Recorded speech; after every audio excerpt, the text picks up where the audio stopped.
was a very short visit, but it plunged the little prince into deep dejection. "What are you doing here?" he said to the tippler, whom he found settled down in silence before a collection of empty bottles and also a collection of full bottles. "I'm drinking," replied the tippler, with a lugubrious air. "Why are you drinking?" demanded the little prince. "So that I may forget," replied the tippler. "Forget what?" inquired the little prince, who already was sorry for him. "Forget that I am ashamed," the tippler confessed, hanging his head. "Ashamed of what?" insisted the little prince, who wanted to help him. "Ashamed of drinking."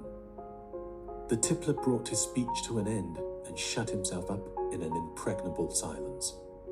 And the little prince went away, puzzled. "The grown-ups are certainly very, very odd," he said to himself, as he continued on his journey.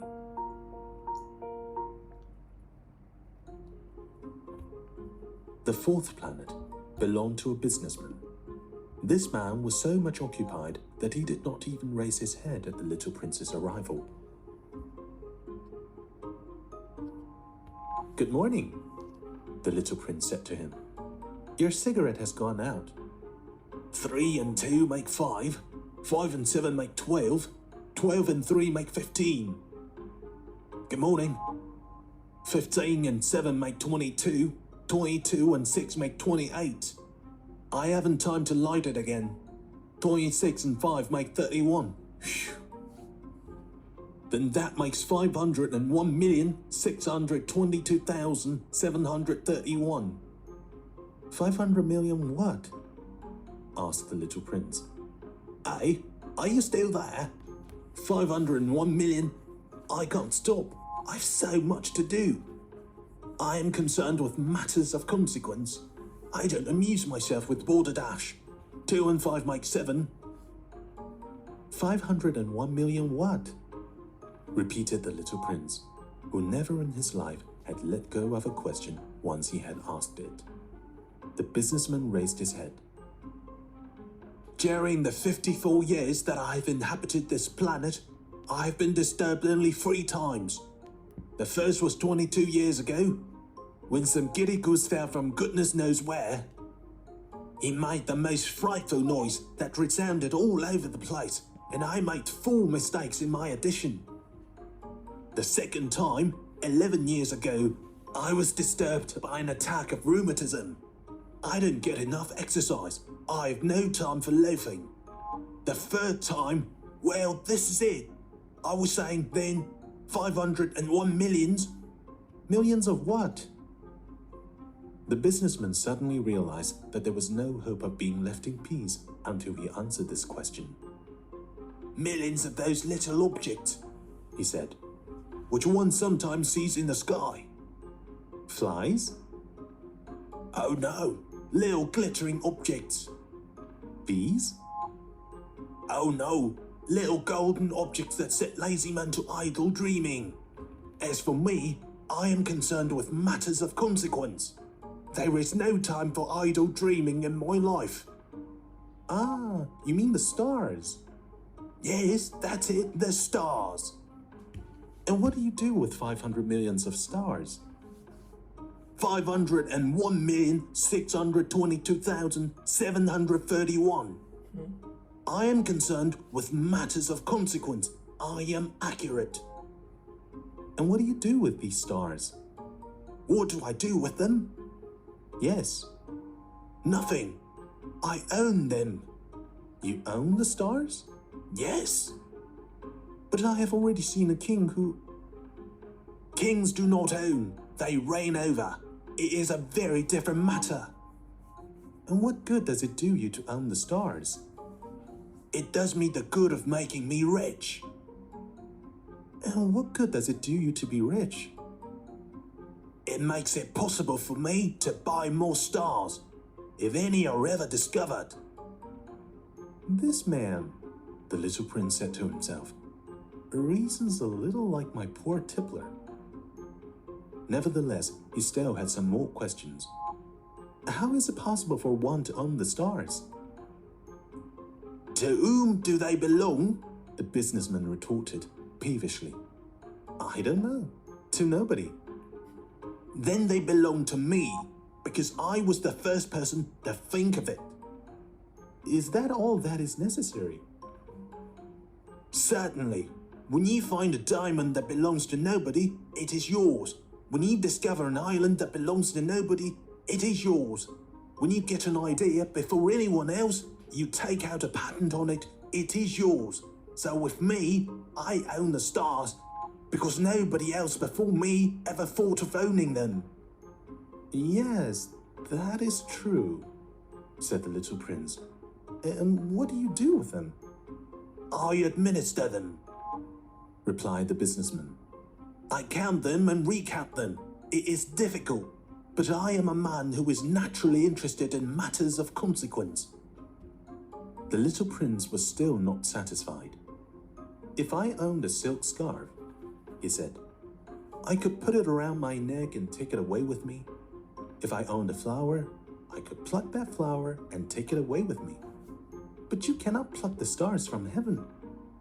No, but I can put them in the bank. Whatever does that mean? That means that I write the number of my stars on a little paper. And then I put this paper in a drawer and lock it with a key. And that is all? That is enough, said the businessman.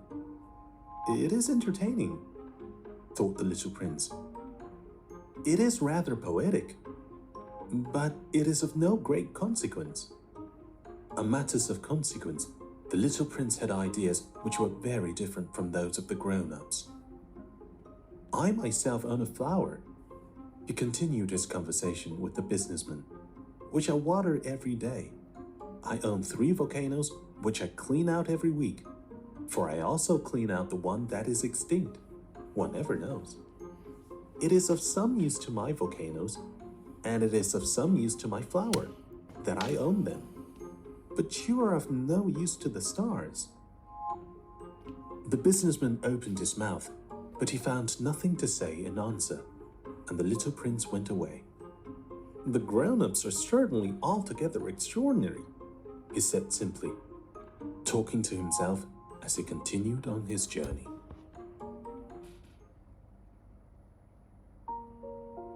The 5th planet was very strange. It was the smallest of all. There was just enough room on it for a street lamp and a lamplighter. The little prince was not able to reach any explanation of the use of a street lamp and a lamplighter somewhere in the heavens on a planet which had no people and not one house. But he said to himself, nevertheless, it may well be that this man is absurd, but he is not so absurd as the king, the conceited man, the businessman, and the tippler, for at least his work has some meaning.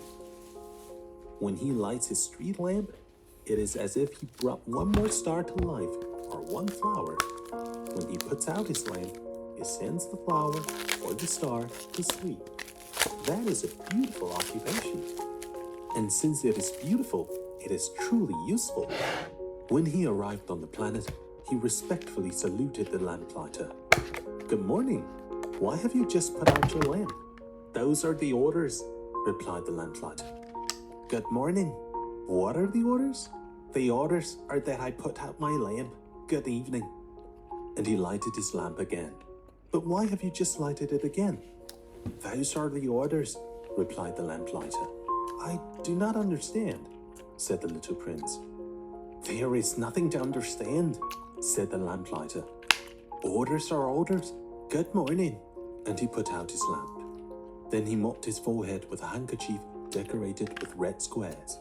I follow a terrible profession. In the old days it was reasonable. I put the lamp out in the morning, and in the evening I light it again. I had the rest of the day for relaxation and the rest of the night for sleep. And the orders have not been changed since that time? The orders have not been changed, said the lamplighter. That is the tragedy. From year to year, the planet has turned more rapidly, and the orders have not been changed. Then what? Asked the little prince.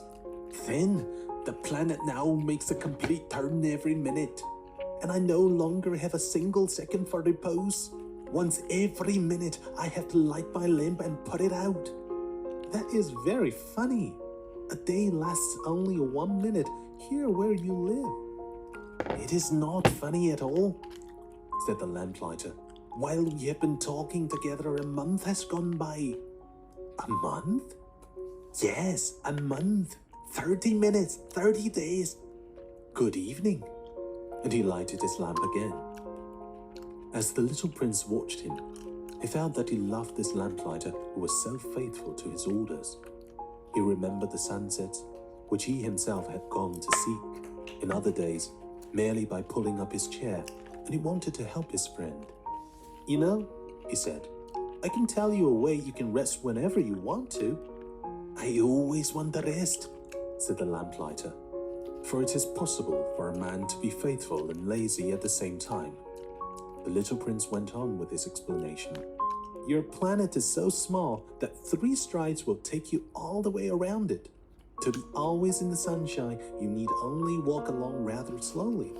When you want to rest, you will walk, and the day will last as long as you like. That doesn't do me much good, said the lamplighter. The one thing I love in life is to sleep. Then you're unlucky, said the little prince. I am unlucky, said the lamplighter. Good morning. And he put out his lamp. That man, said the little prince to himself, as he continued farther on his journey. That man would be scorned by all the others, by the king, by the conceited man, by the tippler, by the businessman.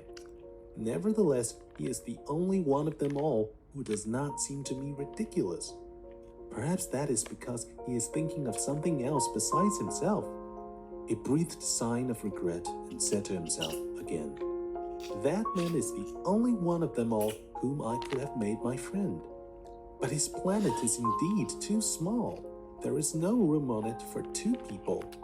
What the little prince did not dare confess was that he was sorry most of all to leave this planet, because he was blessed every day with 1,440 sunsets.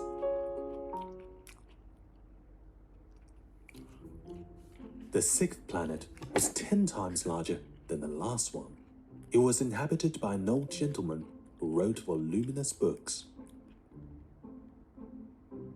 Oh, look, here is an explorer, he exclaimed to himself when he saw the little prince coming. The little prince sat down at the table and panted a little. He had already travelled so much and so far. Where do you come from? The old gentleman said to him. What is that big book? Said the little prince. What are you doing? I am a geographer, the old gentleman said to him. What is a geographer? Asked the little prince. A geographer is a scholar who knows the location of all the seas, rivers, towns, mountains, and deserts. That is very interesting, said the little prince. Here at last is a man who has a real profession. And he cast a look around him at the planet of the geographer. It was the most magnificent and stately planet that he had ever seen. Your planet is very beautiful, he said. Has it any oceans? I couldn't tell you, said the geographer. Ah, the little prince was disappointed. Has it any mountains? I couldn't tell you, said the geographer. And towns and rivers and deserts? I couldn't tell you that either. But you are a geographer. Exactly, the geographer said. But I am not an explorer. I haven't a single explorer on my planet. It is not the geographer who goes out to count the towns, the rivers, the mountains, the seas, the oceans, and the deserts. The geographer is much too important to go loafing about. He does not leave his desk, but he receives the explorers in his study. He asks them questions, and he notes down what they recall of their travels. And if the recollections of anyone among them seem interesting to him, the geographer orders an inquiry into the explorer's moral character. Why is that? Because an explorer who told lies would bring disaster on the books of the geographer. So would an explorer who drank too much. Why is that? Asked the little prince. cause intoxicated men see double. Then the geographer would note down 2 mountains in a place where there was only 1. I know someone, said the little prince, who would make a bad explorer. That is possible. Then, when the moral character of the explorer is shown to be good, an inquiry is ordered into his discovery. One goes to see it? No, that would be too complicated. But one requires the explorer to furnish proofs. For example, if the discovery in question is that of a large mountain, one requires that large stones be brought back from it. The geographer was suddenly stirred to excitement. But you come from far away. You are an explorer. You shall describe your planet to me. And, having opened his big register, the geographer sharpened his pencil. The recitals of explorers are put down first in pencil. One waits until the explorer has furnished proofs before putting them down in ink. Well, said the geographer expectantly. Oh, where I live, said the little prince. It is not very interesting. It is all so small. I have 3 volcanoes.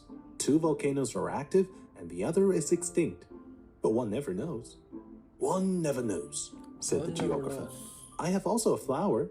We do not record flowers, said the geographer. Why is that? The flower is the most beautiful thing on my planet. We do not record them, said the geographer. Because they are ephemeral. What does that mean, ephemeral? Geographies, said the geographer, are the books which, of all the books, are most concerned with matters of consequence. They never become old-fashioned. It is very rarely that a mountain changes its position. It is very rarely that an ocean empties itself of its waters. We write of eternal things. But extinct volcanoes may come to life again, the little prince interrupted. What does that mean, ephemeral? Whether volcanoes are extinct or alive, it comes to the same thing for us, said the geographer. The thing that matters to us is the mountain. It does not change. But what does that mean, ephemeral? Repeated the little prince, who never in his life had let go of a question once he had asked it. It means which is in danger of speedy disappearance. Is my flower in danger of speedy disappearance? Certainly it is. My flower is ephemeral, the little prince said to himself. And she has only 4 thorns to defend herself against the world. And I have left her on my planet all alone. That was his first moment of regret, but he took courage once more. What place would you advise me to visit now? He asked. The planet Earth, replied the geographer. It has a good reputation. And the little prince went away, thinking of his flower.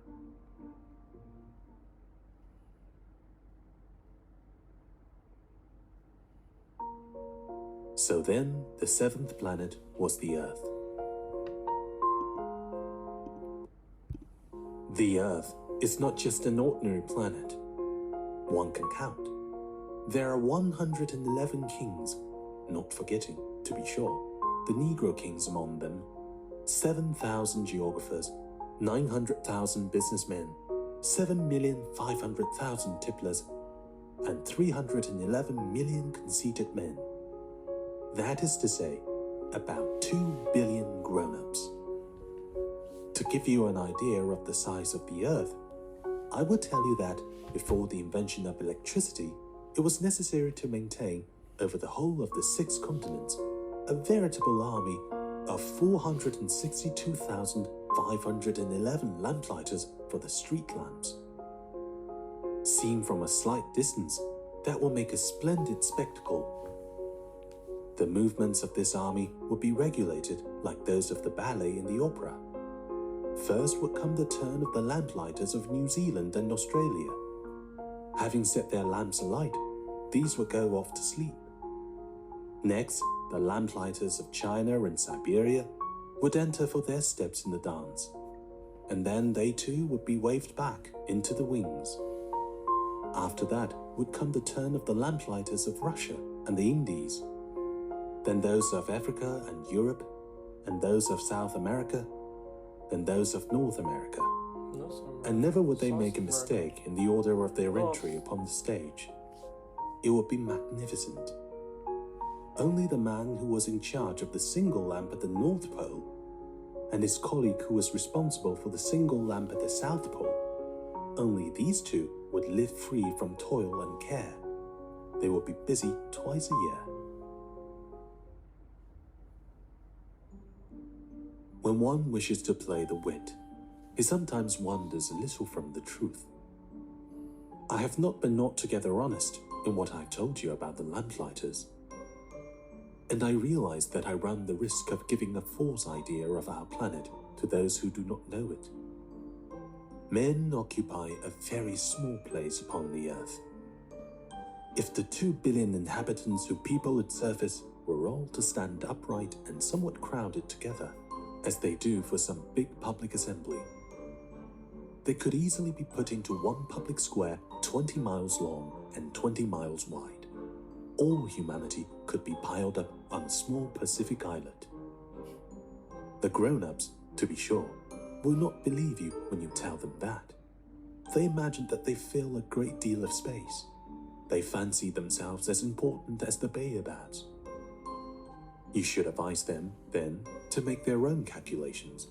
They adore figures, and that will please them. But do not waste your time on this extra task. It is unnecessary. You have, I know, confidence in me. When the little prince arrived on the Earth, he was very much surprised not to see any people.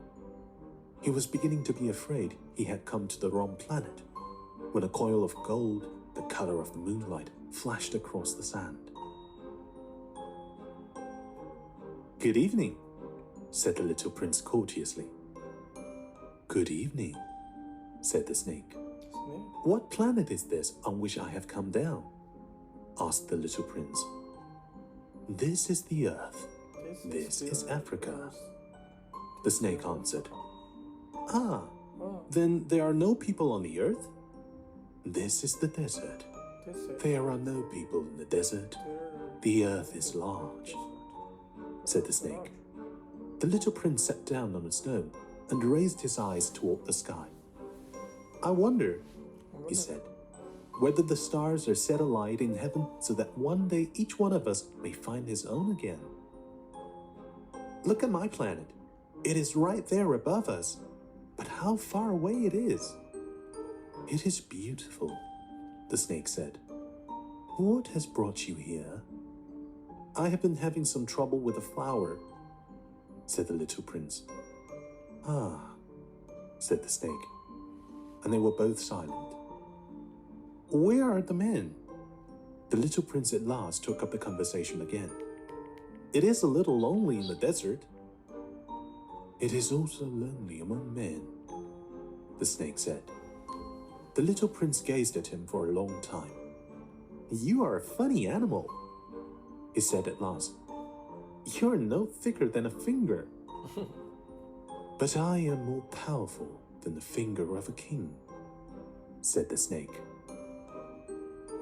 The little prince smiled. "You're not very powerful. You haven't even any feet. You cannot even travel." "I can carry you farther than any ship could take you," said the snake. He twined himself around the little prince's ankle like a golden bracelet. "Whomever I touch, I send back to the earth from whence he came." The snake spoke again. "But you're innocent and true, and you come from a star." The little prince made no reply. "You move me to pity. You are so weak on this earth made of granite," the snake said. "I can help you someday. If you grow too homesick for your own planet, I can." "Oh, I understand you very well," said the little prince. "But why do you always speak in riddles?" Riddles. "I solve them all," said the snake, and they were both silent. The little prince crossed the desert and met with only one flower. It was a flower with 3 petals, a flower of no account at all. "Good morning," said the little prince. Good morning, said the flower. Where are the men? The little prince asked politely. Where's the man? The flower had once seen a caravan passing. Men? She echoed. I think there are 6 or 7 of them in existence. I saw them several years ago, but one never knows where to find them. The wind blows them away, they have no roots, and that makes their life very difficult. Goodbye, said the little prince. Goodbye, said the flower.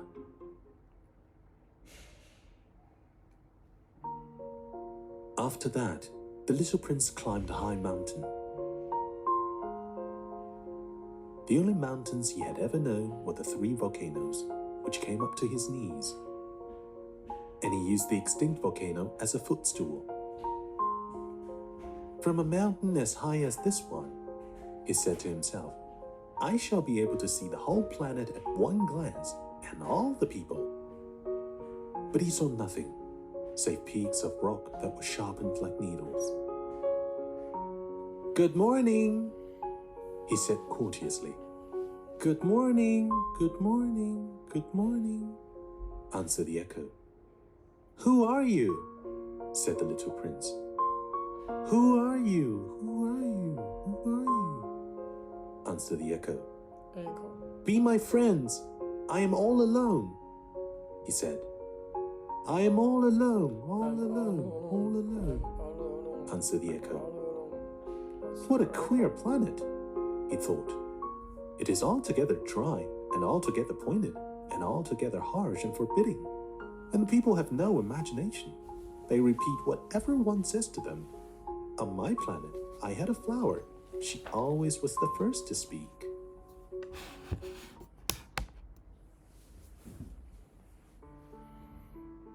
But it happened that, after walking for a long time through sand and rocks and snow, the little prince at last came upon a road. And all roads lead to the abodes of men. Good morning, he said. He was standing before a garden, all abloom with roses. Good morning, said the roses. The little prince gazed at them. They all looked like his flower. Who are you? He demanded, thunderstruck. We are roses, the roses said, and he was overcome with sadness. His flower had told him that she was the only one of her kind in all the universe. And here were 5,000 of them, all alike, in one single garden. She would be very much annoyed, he said to himself.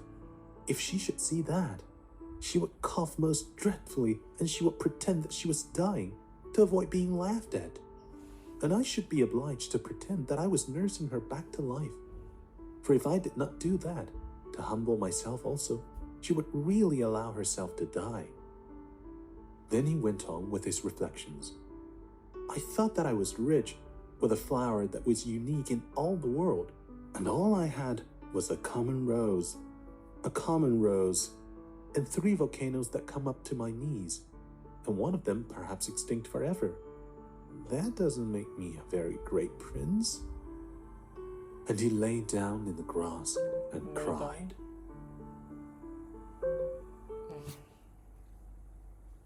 It was then that the fox appeared. Good morning, the fox said. Good morning, the little prince responded politely, although when he turned around, he saw nothing. I'm right here, the voice said, under the apple tree. Who are you? Asked the little prince and added, You're very pretty to look at. I am a fox, said the fox. Come and play with me, proposed the little prince. I'm so unhappy. I cannot play with you, the fox said. I am not tamed. Please excuse me, said the little prince. But after some thought, he added, What does that mean? Tame. You do not live here, said the fox. What is it that you are looking for? I'm looking for men, said the little prince. What does that mean? Tame. Men, said the fox. They have guns, and they hunt. It is very disturbing. They also raise chickens. These are their only interests. Are you looking for chickens? No, said the little prince. I'm looking for friends. What does that mean? Tame. It is an act too often neglected, said the fox. It means to establish ties. To establish ties? Just that, said the fox. To me, you're still nothing more than a little boy who is just like 100,000 other little boys, and I have no need of you, and you, on your part, have no need of me. To you, I am nothing more than a fox, like 100,000 other foxes. But if you tame me, then we shall need each other. To me, you will be unique in all the world. To you, I shall be unique in all the world. I am beginning to understand, said the little prince. There is a flower. I think that she has tamed me. It is possible, said the fox. On the earth, one sees all sorts of things. Oh, but this is not on the earth, said the little prince. The fox seemed perplexed and very curious. On another planet? Yes. Another planet? Are there hunters on this planet? No. Ah, that is interesting. Are there chickens? No. Nothing is perfect, sighed the fox. And he came back to his idea. My life is very monotonous, the fox said. I hunt chickens, men hunt me. All the chickens are just alike, and all the men are just alike. And, in consequence, I am a little bored. But if you tame me, it will be as if the sun came to shine on my life. I shall know the sound of a step that will be different from all the others. Other steps send me hurrying back underneath the ground. Yours will call me, like music, out of my burrow. And then look, you can see the grain fields down yonder? I do not eat bread. Wheat is of no use to me. The wheat fields have nothing to say to me, and that is sad. But you have hair that is the color of gold. Think how wonderful that will be when you have tamed me. The grain, which is also golden, will bring me back the thought of you, and I shall love to listen to the wind in the wheat. The fox gazed at the little prince for a long time. Please, tame me, he said. I want to, very much, the little prince replied. But I have not much time. I have friends to discover, and a great many things to understand. One only understands the things that one tames, said the fox. Men have no time to understand anything. They buy things all ready-made at the shops. But there is no shop anywhere where one can buy friendship, and so men have no friends anymore. If you want a friend, tame me. What must I do to tame you? Asked the little prince. You must be very patient, replied the fox. First, you will sit down at a little distance from me, like that, in the grass. I shall look at you out of the corner of my eye, and you will say nothing. Words are the source of misunderstandings, but you will sit a little closer to me every day. The next day, the little prince came back. It would have been better to come back at the same hour, said the fox. If, for example, you come at 4 o'clock in the afternoon, then at 3 o'clock I shall begin to be happy. I shall feel happier and happier as the hour advances. At 4 o'clock, I shall already be worrying and jumping about. I shall show you how happy I am. But if you come at just any time, I shall never know at what hour my heart is to be ready to greet you. One must observe the proper rites. What is a rite? Asked the little prince. Those also are actions too often neglected, said the fox. They are what make one day different from other days, 1 hour from other hours. There is a rite, for example, among my hunters. Every Thursday they dance with the village girls. So Thursday is a wonderful day for me. I can take a walk as far as the vineyards. But if the hunter stands at just any time, any day will be like every other day, and I should never have any vacation at all. So the little prince tamed the fox, and when the hour of his departure drew near, "Ah," said the fox, "I shall cry."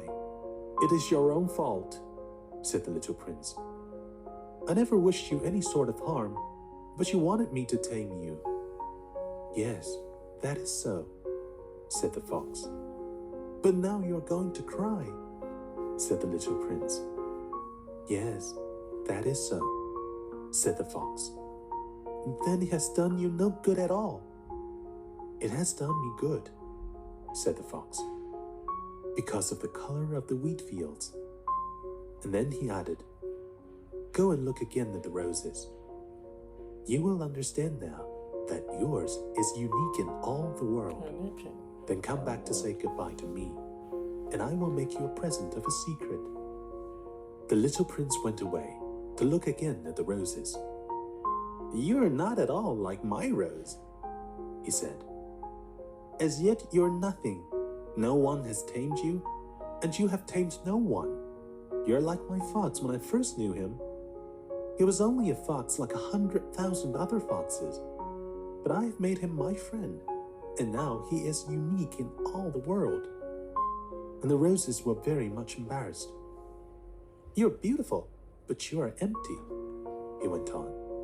"One could not die for you. To be sure, an ordinary passerby would think that my rose looked just like you, the rose that belongs to me.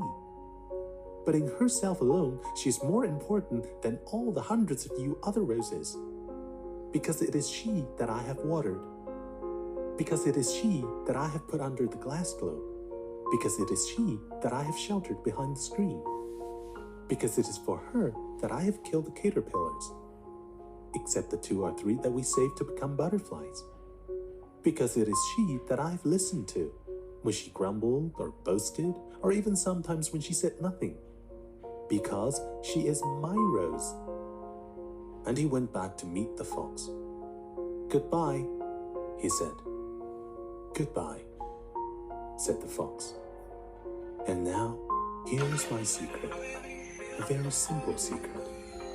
It is only with the heart that one can see rightly. What is essential is invisible to the eye."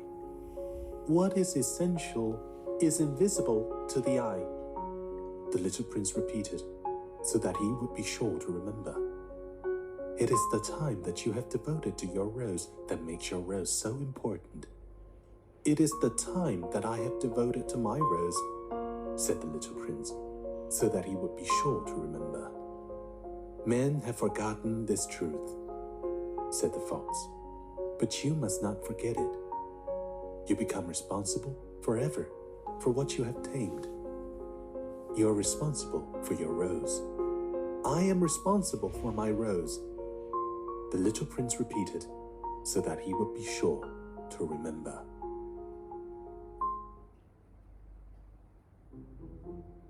"Good morning," said the little prince. "Good morning," said the railway switchman. "What do you do here?" the little prince asked. "I sort out travelers in bundles of 1,000, said the switchman. "I send off the trains that carry them, now to the right, now to the left." And a brilliantly lighted express train shook the switchman's cabin as it rushed by with a roar like thunder. "They are in a great hurry," said the little prince. "What are they looking for?" "Not even the locomotive engineer knows that," said the switchman. And a second brilliantly lighted express thundered by in the opposite direction. "Are they coming back already?" demanded the little prince. "These are not the same ones," said the switchman. "It is an exchange." "Were they not satisfied where they were?" asked the little prince. "No one is ever satisfied where he is," said the switchman. And they heard the roaring thunder of a third brilliantly lighted express. "Are they pursuing the first travelers?" demanded the little prince. "They are pursuing nothing at all," said the switchman. "They are asleep in there, or if they are not asleep, they are yawning. Only the children are flattening their noses against the window panes. Only the children know what they are looking for, said the little prince. They devote their time to a rag doll and it becomes very important to them. And if anybody takes it away from them, they cry. They are lucky, the switchman said. Good morning, said the little prince. Good morning, said the merchant. This was a merchant who sold pills that had been invented to quench thirst. You need only swallow 1 pill a week and you will feel no need of anything to drink. Why are you selling those? Asked the little prince. Because they save a tremendous amount of time, said the merchant. Computations have been made by experts. With these pills, you save 53 minutes in every week. And what do I do with those 53 minutes? Anything you like. As for me, said the little prince to himself, if I had 53 minutes to spend as I liked, I should walk at my leisure toward a spring of fresh water.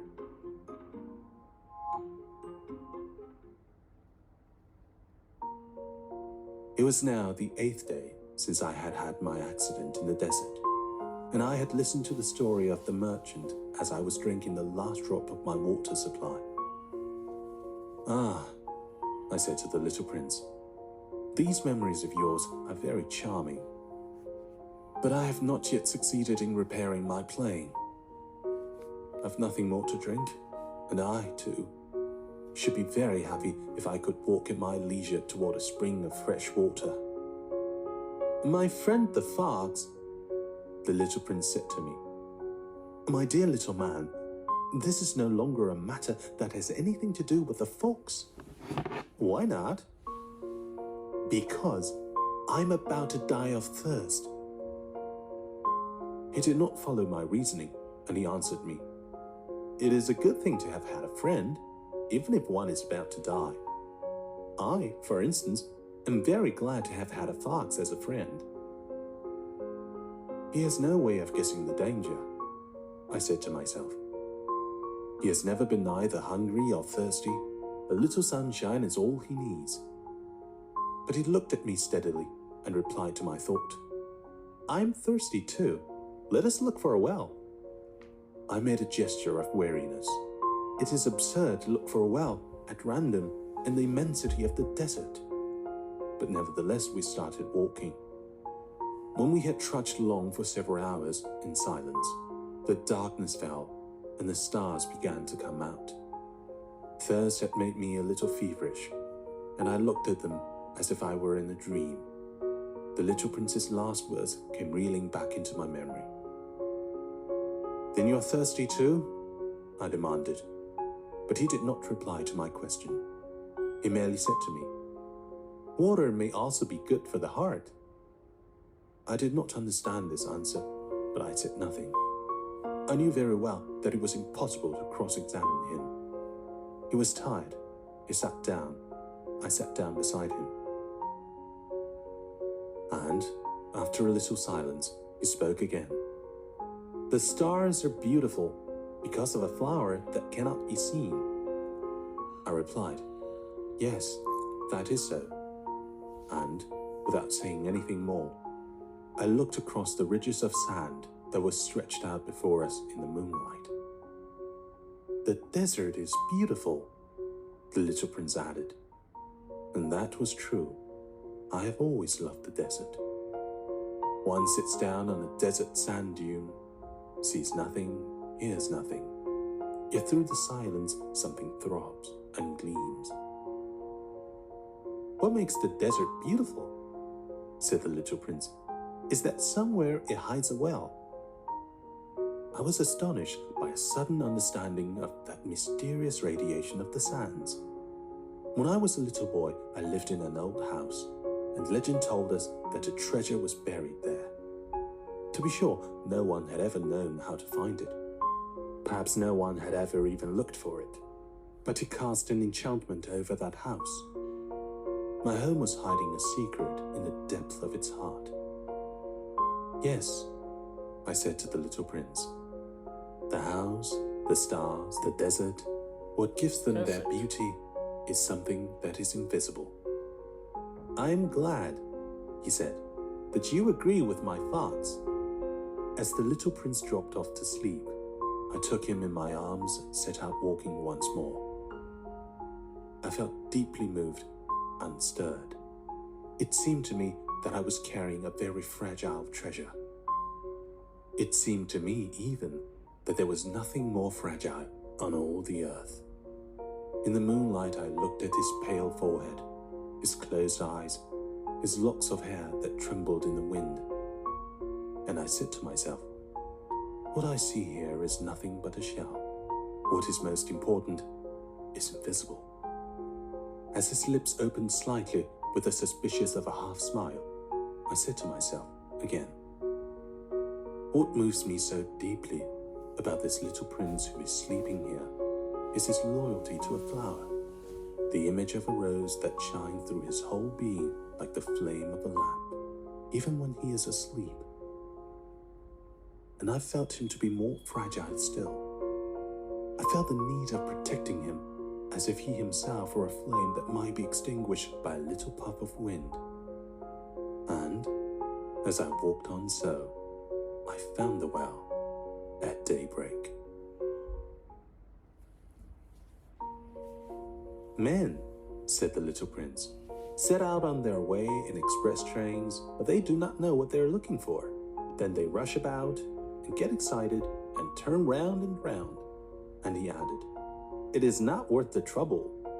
The well that we had come to was not like the wells of the Sahara. The wells of the Sahara are mere holes dug in the sand. This one was like a well in a village. But there was no village here, and I thought I must be dreaming. It is strange, I said to the little prince. Everything is ready for use. The pulley, the bucket, the rope. He laughed, touched the rope, and set the pulley to working. And the pulley moaned like an old weather vane, which the wind has long since forgotten. Do you hear? Said the little prince. We have wakened the well, and it is singing. I did not want him to tie himself with the rope. Leave it to me, I said. It is too heavy for you. I hoisted the bucket slowly to the edge of the well and set it there, happy, tired as I was over my achievement. The song of the pulley was still in my ears, and I could see the sunlight shimmer in the still trembling water. I'm thirsty for this water, said the little prince. Give me some of it to drink. And I understood what he had been looking for. I raised the bucket to his lips. He drank, his eyes closed. It was as sweet as some special festival treat. This water was indeed a different thing from ordinary nourishment. Its sweetness was born of the walk under the stars, the song of the pulley, and the effort of my arms. It was good for the heart, like a present. When I was a little boy, the light of the Christmas tree, the music of the midnight mass, the tenderness of smiling faces used to make up, so, the radiance of the gifts I received. The man where you live, said the little prince, raised 5,000 roses in the same garden, and they do not find in it what they are looking for.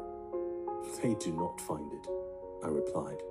And yet what they are looking for could be found in one single rose, or in a little water. Yes, that is true, I said. And the little prince added, but the eyes are blind. One must look with the heart. I had drunk the water. I breathed easily. At sunrise, the sand is the color of honey, and that honey color was making me happy too. What brought me then this sense of grief? You must keep your promise, said the little prince softly, as he sat down beside me once more. What promise? You know, a muzzle for my sheep. I am responsible for this flower. I took my rough drafts of drawings out of my pocket. The little prince looked them over and laughed as he said, Your baobabs. They look a little like cabbages. Oh, I have been so proud of my baobabs. Your thoughts. His ears look a little like horns, and they are too long. And he laughed again. You're not fair, little prince, I said.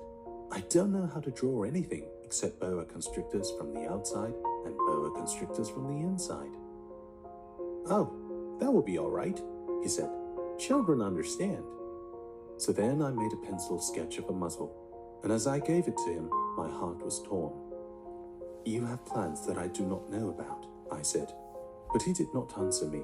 He said to me instead, You know, my descent to the earth, tomorrow will be its anniversary. Then, after a silence, he went on, I came down very near here, and he flushed. And once again, without understanding why, I had a queer sense of sorrow.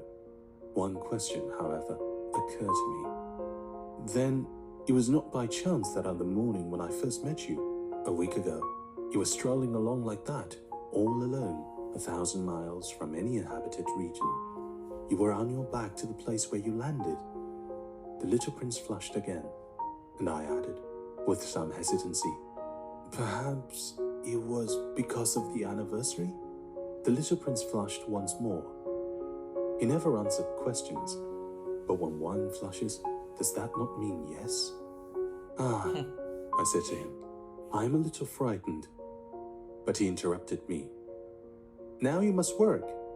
You must return to your engine. I will be waiting for you here. Come back tomorrow evening. But I was not reassured. I remember the fox. One runs the risk of weeping a little if one lets himself be tamed.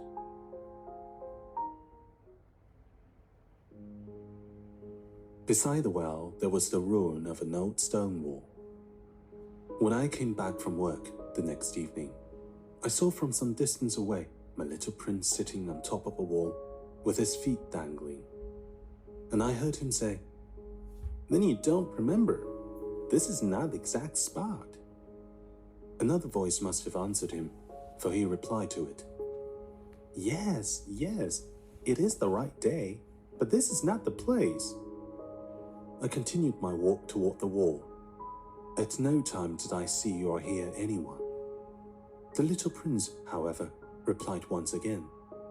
Exactly. You will see where my track begins in the sand. You have nothing to do but wait for me there. I shall be there tonight. I was only 20 meters from the wall, and I still saw nothing. After a silence, the little prince spoke again. You have good poison? You're sure that it will not make me suffer too long?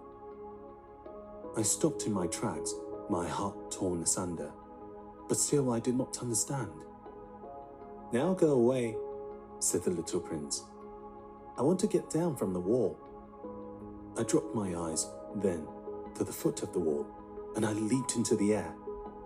There before me, facing the little prince, was one of those yellow snakes that take just 30 seconds to bring your life to an end.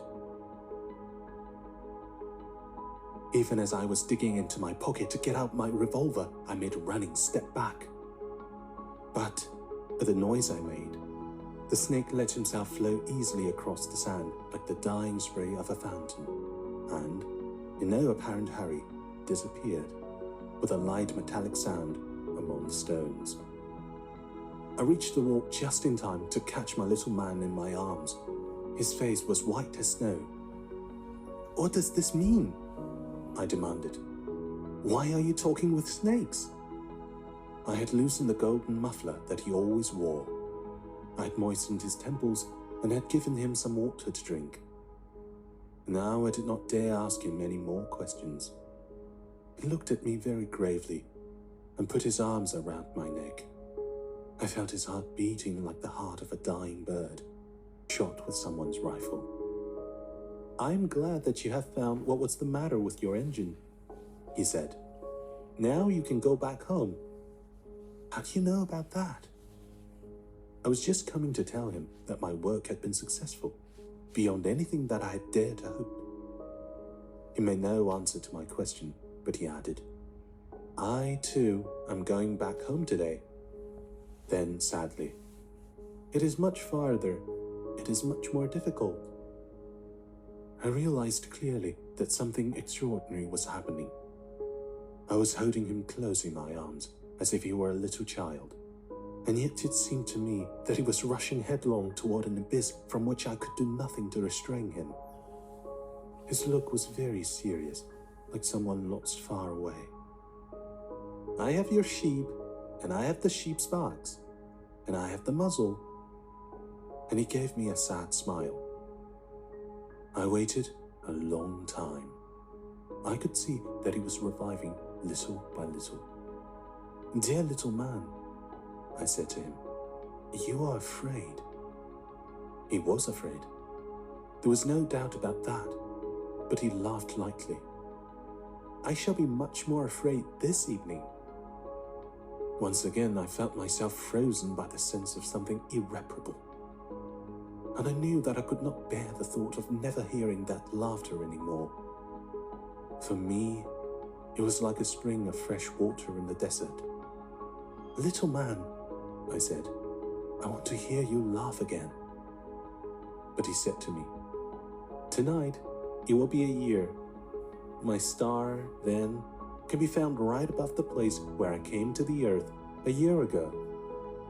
"Little man," I said, "tell me that it is only a bad dream, this affair of the snake and the meeting place and the star." But he did not answer my plea. He said to me instead, "The thing that is important is the thing that is not seen." Yes, I know. It is just as it is with the flower. If you love a flower that lives on a star, it is sweet to look at the sky at night. All the stars are abloom with flowers. Yes, I know. It is just as it is with the water. Because of the pulley and the rope, which you gave me to drink, was like music. You remember how good it was. Yes, I know. And at night, you will look up at the stars. Where I live, everything is so small that I cannot show you where my star is to be found. It is better like that. My star would just be one of the stars for you. And so you will love to watch all the stars in the heavens. They will all be your friends. And besides, I am going to make you a present." He laughed again. "Ah, little prince, dear little prince, I love to hear that laughter." "That is my present, just that. It will be as it was when we drank the water." "What are you trying to say?" "All men have the stars," he answered, "but they are not the same thing for different people. For some, who are travelers, the stars are guides. For others, they are no more than little lights in the sky. For others, who are scholars, they are problems. For my businessman, they are wealth. But all these stars are silent. You alone, will have the stars as no one else has them." "What are you trying to say?" "In one of the stars I shall be living. In one of them I shall be laughing. And so it will be as if all the stars were laughing when you look at the sky at night. You, only you, will have stars that can laugh." And he laughed again. "And when your sorrow is comforted, time soothes all sorrows. You will be content that you have known me. You will always be my friend. You will want to laugh with me. And you will sometimes open your window, so, for that pleasure, and your friends will be properly astonished to see you laughing as you look up at the sky. Then you will say to them, 'Yes, the stars always make me laugh.' And they will think you are crazy. It will be a very shabby trick that I shall have played on you." And he laughed again. "It will be as if, in place of the stars, I had given you a great number of little bells that knew how to laugh." And he laughed again. Then he quickly became serious. "Tonight, do not come." "I shall not leave you," I said. "I shall look as if I were suffering. I shall look a little as if I were dying. It is like that. Do not come to see that. It is not worth the trouble." "I shall not leave you." But he was worried. I tell you, it is also because of the snake. He must not bite you. Snakes, they are malicious creatures. This one might bite you just for fun. I shall not leave you. But a thought came to reassure him. It is true that they have no more poison for a second bite. That night, I did not see him set out on his way. He got away from me without making a sound. When I succeeded in catching up with him, he was walking along with a quick and resolute step. He said to me merely, "Ah, you're there." And he took me by the hand, but he was still worrying. "It was wrong of you to come. You will suffer. I shall look as if I were dead, and that will not be true." I said nothing. "You understand, it is too far. I cannot carry this body with me. It is too heavy." I said nothing. "But it will be like an old abandoned shell. There is nothing sad about old shells." I said nothing. He was a little discouraged, but he made one more effort. "You know, it will be very nice. I, too, shall look at the stars. All the stars will be wells with a rusty pulley. All the stars will pour out fresh water for me to drink." I said nothing. "That would be so amusing. You will have 500 million little bells, and I shall have 500 million springs of fresh water." And he too said nothing more, because he was crying. "Here it is. Let me go on by myself." And he sat down, because he was afraid. Then he said, again, "You know, my flower, I am responsible for her, and she is so weak. She is so naive. She has 4 thorns of no use at all to protect herself against all the world." I too sat down, because I was not able to stand up any longer. "There now. That is all." He still hesitated a little. Then he got up. He took one step. I could not move. There was nothing but a flash of yellow close to his ankle. He remained motionless for an instant. He did not cry out. He fell as gently as a tree falls. There was not even any sound because of the sand.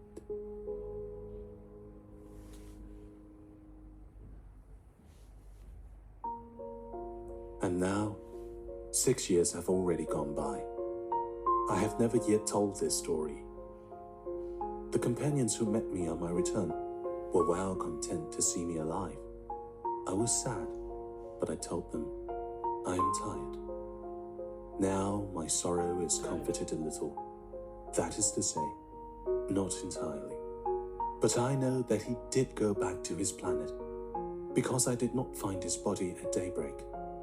It was not such a heavy body, and at night I love to listen to the stars. It is like 500 million little bells. But there is one extraordinary thing. When I drew the muzzle for the little prince, I forgot to add the leather strap to it. He will never have been able to fasten it on his sheep. So now I keep wondering, what is happening on his planet? Perhaps the sheep has eaten the flour. At one time I say to myself, surely not. The little prince shuts his flour under his glass globe every night, and he watches over his sheep very carefully. Then I'm happy, and there is sweetness in the laughter of all the stars. But at another time I say to myself, at some moment or other, one is absent-minded, and that is enough.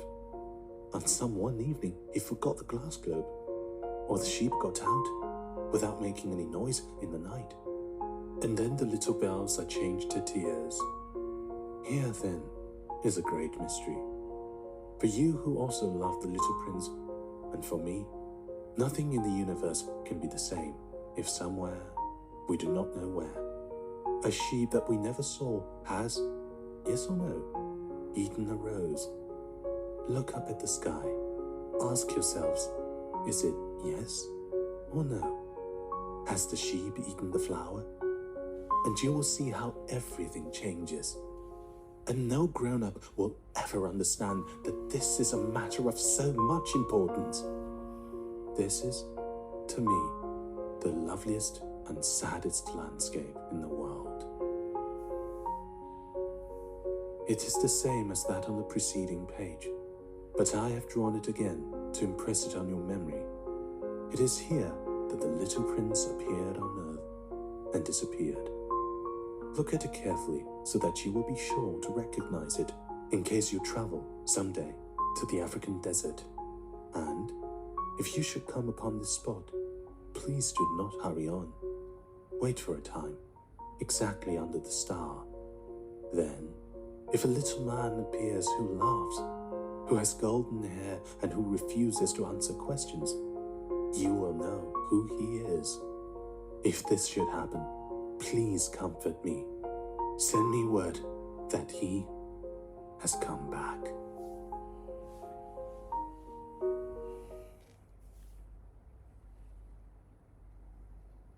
当我还只有6岁的时候，在一本描写原始森林，名叫《真实的故事》的书中，看到了一幅精彩的插画，画的是一条蟒蛇正在吞噬一只大野兽，这就是那幅画的摹本。这本书中写道，这些蟒蛇把它们的猎物不加咀嚼地吞下，一会儿后就不能再动弹了，它们就在长长的6个月的睡眠中消化这些食物。当时我对丛林中的奇遇想得很多，于是我也用彩色铅笔画出了我的第一幅图画，我的第1号作品。它是这样的。我把这幅杰作拿给大人看，我问他们，我的画是不是让他们害怕？他们回答我说，一顶帽子有什么可怕的？我画的不是帽子，是一幅巨蟒在消化着一头大象的画。但由于大人们无法理解它，我又画了另一幅。我把巨蟒肚子里的情况画了出来，以便大人们能够看懂。他们总是需要解释。我的第2号作品是这样的。大人们劝我把这些画着开着肚皮的或闭上肚皮的蟒蛇的图画放在一边，还是把兴趣放在地理、历史、算术、语法上。就这样，在6岁的那年，我就放弃了当画家这一美好的职业。我的第1号、第2号作品的不成功，使我泄了气。这些大人们，靠他们自己什么也弄不懂，还得老是不断地给他们做解释，这真叫孩子们腻味。后来，我只好选择了另外一个职业。我学会了开飞机，我在世界各地飞行。的确，地理学帮了我很大的忙。我一眼就能分辨出中国和亚利桑那。要是在夜间迷失了航向，这是很有用的。这样，在我的生活中，我跟很多严肃的人有过很多的接触。我在大人们中间生活过很长时间，我仔细地观察过他们，但这并没有使我对他们的看法有多大的改变。当我遇到一个头脑看起来稍微清楚的大人时，我就拿出一直保存着的我那第1号作品来测试测试他。我想知道他是否真的有理解能力。可是得到的回答总是，这是顶帽子。我就不和他谈巨蟒呀、原始森林呀，或者星星之类的事。我只得迁就他们的水平，和他们谈些桥牌呀、高尔夫球呀、政治呀、领带呀这些。于是大人们就十分高兴，能认识我这样一个通情达理的人。